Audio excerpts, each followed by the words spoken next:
La souffrance est le plus beau des cadeaux.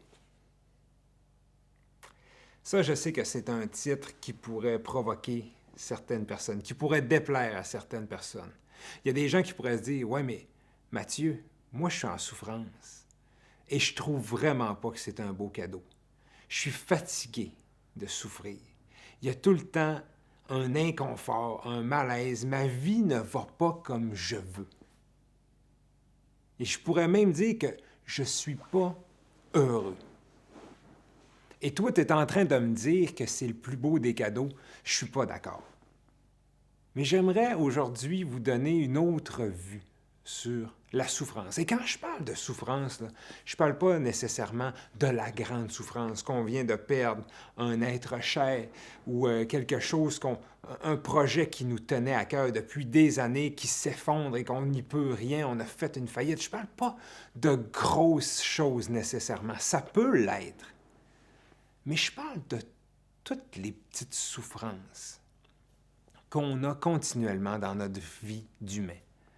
Les inconforts, les malaises. Quand on croise quelqu'un puis on a un mauvais feeling, ça, c'est une souffrance. Appelez-le comme vous voulez, un inconfort, mais il y a un constant sentiment qu'il y a quelque chose qui n'est pas aligné en dedans de nous.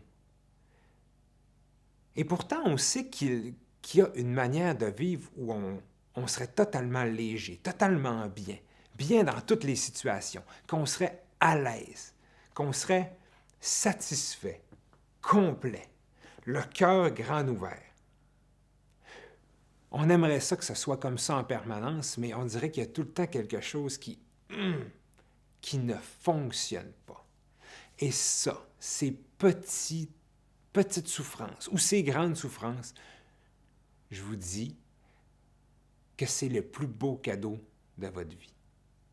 Quand vous faites un beau rêve, que vous êtes dans le sud, avec des beaux messieurs, des belles madames, en train de siroter un petit martini sur le bord de la plage, c'est un beau rêve.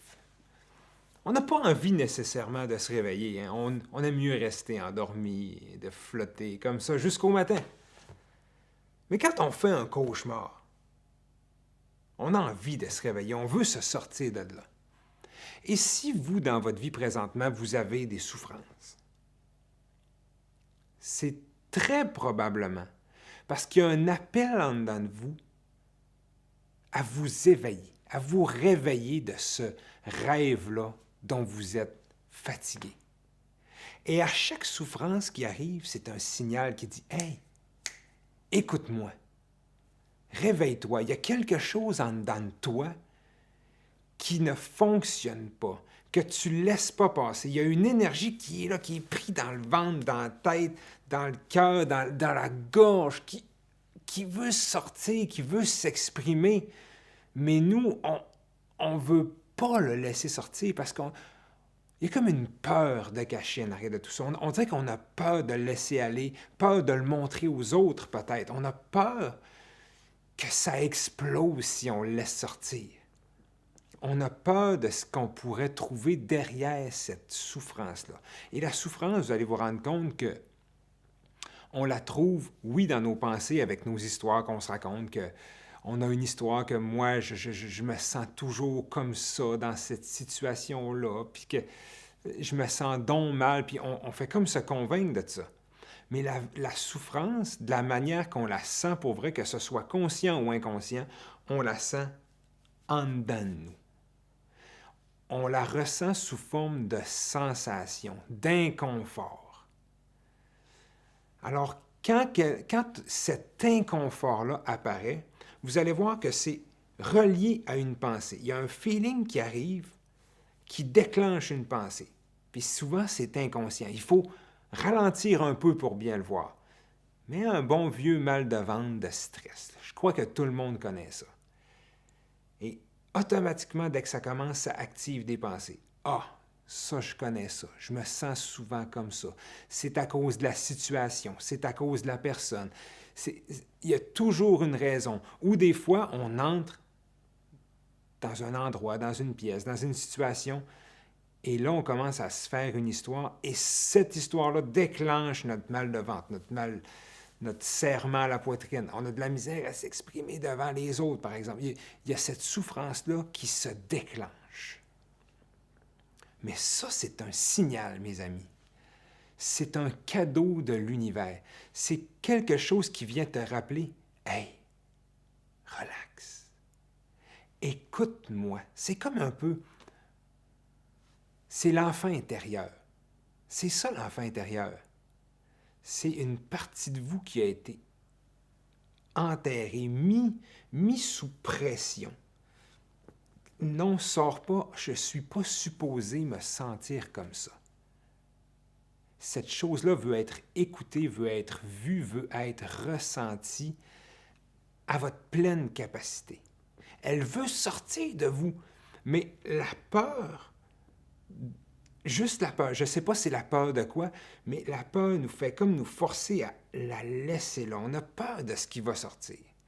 Mais elle, c'est de l'énergie bloquée. Elle veut juste sortir. Elle veut partir. Elle veut partir. Elle veut vous laisser tranquille, mais on la garde. C'est fou quand même, hein? À quel point, quand on regarde bien proche en dedans de nous, on se rend compte qu'on veut garder la souffrance. Alors, à partir de maintenant, quand vous avez cet inconfort, ce malaise, cette souffrance, le nom que vous lui donnez, prenez juste une petite pause pour sentir ce qui veut être senti. Au maximum que vous le pouvez. Vous ne serez pas parfait tout de suite. Souvent, on va partir dans nos pensées, on va repartir ailleurs, on va oublier de sentir ce qu'on a dans le corps. Mais essayez de le faire parce que quand vous le faites, vous libérez un peu de cette énergie qui est prisonnière en dedans de vous.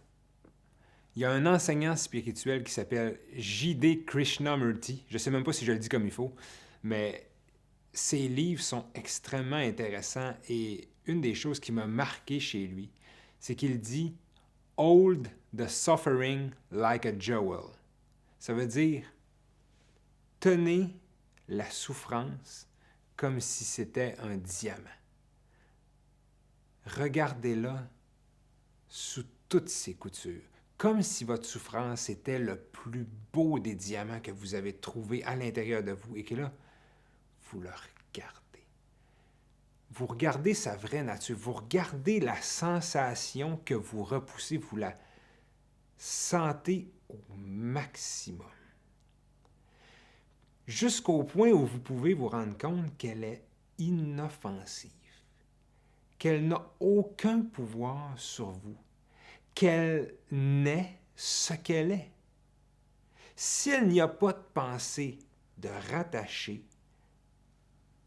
à cette sensation, elle n'est que sensation, comme si vous vous pincez le doigt. Si vous oubliez que vous êtes en train de vous pincer le doigt, il y a juste ça, il y a ça, essayez-le chez vous. C'est quoi cette sensation-là de se pincer le doigt? S'il n'y a aucune pensée, aucune image de vous en train de vous pincer le doigt, c'est inoffensif, c'est une sensation qui bouge un peu, c'est vivant, c'est quelque chose de vivant qui bouge, qui s'accentue, qui diminue, ça n'arrête pas de bouger, c'est de la vie. Et notre souffrance, c'est la même chose. Cette sensation qu'on fuit, elle est inoffensive si on fait juste le temps, si on prend juste le temps de l'observer bien comme il faut, comme si c'était la plus belle chose au monde. Et ce l'est, parce que c'est votre réveil. C'est par là que l'humain doit passer pour s'élever au-dessus de sa souffrance, de ses pensées. Alors, la prochaine fois que vous souffrez, que vous avez un malaise, un inconfort, ayez plutôt une attitude de merci. Merci de me rappeler que je dois être là. C'est un rappel, c'est un cadeau que la vie vous envoie de dire « Hey, reviens donc là, là. C'est quoi qui se passe maintenant? Mes amis, je vous remercie d'avoir écouté jusqu'ici. Laissez-moi un commentaire. Dites-moi ce que vous en pensez. Est-ce que cette vidéo a changé un peu votre perspective sur la souffrance? Est-ce que ça vous a aidé? Est-ce qu'il y a des choses que vous aimeriez que je clarifie? Merci et bonne journée.